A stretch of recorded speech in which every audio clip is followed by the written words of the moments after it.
Hello, class, and welcome to week 5. We're going to be talking about competing interests at pre-sentence. And as you probably have gathered, pre-sentence reporting, the whole process does not take place in a vacuum. Pre-sentence writer has to weigh both traditional and non-traditional interests related to the case prior to.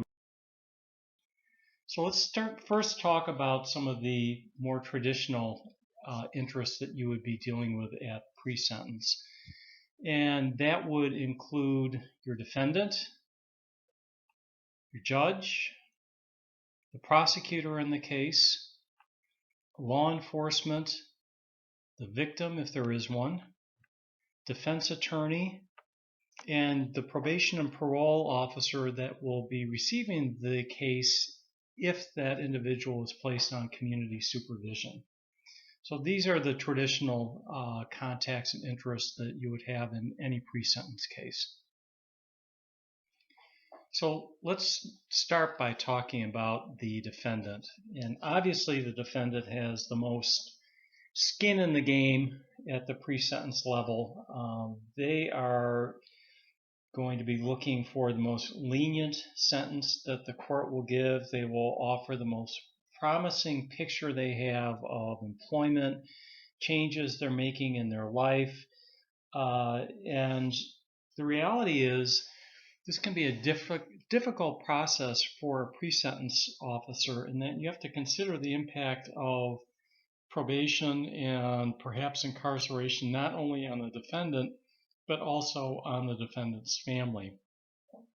If the defendant is the de facto breadwinner, his or her absence can have a huge negative impact on the individual spouse and children. And I think it's also worth noting that if a defendant is nice and is cooperative as opposed to being a jerk, it really doesn't have a major bearing on what your recommendation should look like. You are not the judge. Those are things that can be addressed briefly in a pre-sentence report, but it's certainly not a foundational factor to be considered. But the bottom line is you have to weigh this individual's risk to the community, what their needs are with community safety, with the victim, and all the other players within the system. Next, let's talk a little bit about the role of the judge and the judge's interest in the case. From a pre-sentence perspective, you can have a judge that is all about what you might consider minutia. There was a judge in Maricopa County who would go ballistic if you had 2 staples in a pre-sentence report as opposed to 1. Then there are other judges that you typically don't hear anything from during the course of the case. But the bottom line is the judge wants correct information, and he wants to know that calculations such as restitution are correct, that a sentence is going to be a legal sentence, that the number of days in pre-sentence incarceration are added correctly. Any kind of missing information would have to go back to the judge post-sentence, and considering the volume that they have to deal with, they really are not going to be suffering fools when it comes to the information that they're receiving. The other factor that a judge is going to want to look at is if it's a high-profile case where there could be political issues, they need to know that. And it's also important that, just as a practical matter, judges want this information on time. There is probably no greater sin that a pre-sentence officer can have than to submit a report late or have to have a case or a sentencing continued because there were scheduling problems on the behalf of the pre-sentence officer. So let's start by looking at what sort of needs the prosecutor is going to have. As you know, in many respects, a prosecutor holds most of the cards when it comes to sentencing. If a recommendation is made against a plea agreement, the prosecutor may opt to take the case to trial or attempt to move it to a different judge. They want the plea followed, they want the recommendation followed, and at the same time, if a pre-sentence writer finds new information, they may be amenable to making changes, and that could be mitigating or could be aggravating information. At the time of sentencing, law enforcement plays a lesser role, as most of the communication that takes place with law enforcement is going to be going through the prosecutor before that plea agreement is signed. Now, the victim in the case is the one individual that needs your full attention, especially in some of the more violent cases or certainly capital cases. It's my belief that the pre-sentence officer should be meeting with victims face to face if that's what their desire is when you have a violent or a capital offense. Unfortunately, that doesn't always happen. And quite often, victims get lost in the shuffle as cases are processed. Though there's certainly been improvements with victims' rights over the years, there is still that tendency that they don't get the full picture of what's going on. So I would encourage any pre-sentence officer that's working with a victim to be patient, to take the time to explain, and not to try to rush through. And I can't state enough that victims tend to be marginalized, and probation officers, pre-sentence officers sometimes contribute to that. You'll also find with victims that they are not always out for blood, as you might imagine, and that they can have very practical and reasonable recommendations to the court. One of the major roles that pre-sentence officers have with victims is to look at restitution if monies are owed. It's important to listen to them to make sure that restitution is ordered. Oftentimes, if you have a victim where there are injuries, this is going to continue post-sentence, and it's important to make sure that the judge and the court are aware of that as well while going through the process. But the bottom line for the victim is that they want to be heard and they want their day in court, as well they should. Defense attorneys.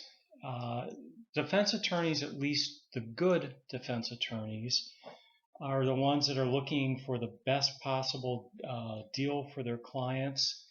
These are the individuals that want to make sure that the court understands the whole person, not just the crime that they committed. While I can tell you anecdotally, defense attorneys that are aggressive with probation officers tend to be looked down on, but it's important to remember they're doing their job. And you'll also find with pre-sentence officers that there are occasionally defense attorneys that tend to roll over, and it can be frustrating recognizing that they're really not always representing their clients as they should. So it's important to remember that their role is to advocate, and part of that is to hold the pre-sentence writer accountable.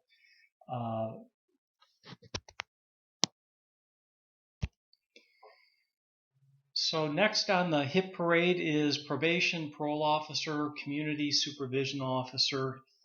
And what they want is good information from the pre-sentence writer that will help them to develop their case plan.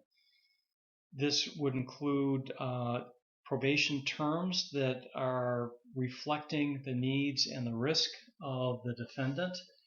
They want a report that's well researched, that all the essential information is included. And frankly, they don't want to be in a position to have to backtrack on a case and look for information that really should have been considered at the pre-sentence level. So now let's talk a little bit about some of the political interests at the pre-sentence level. These interests come in the form of financial sanctions, costs of incarceration, some of the revenues associated with incarceration, legislative oversight, and finally, the media. So let's start with financial sanctions. Fines and fees are part and parcel of every case, both criminal and non-criminal civil cases.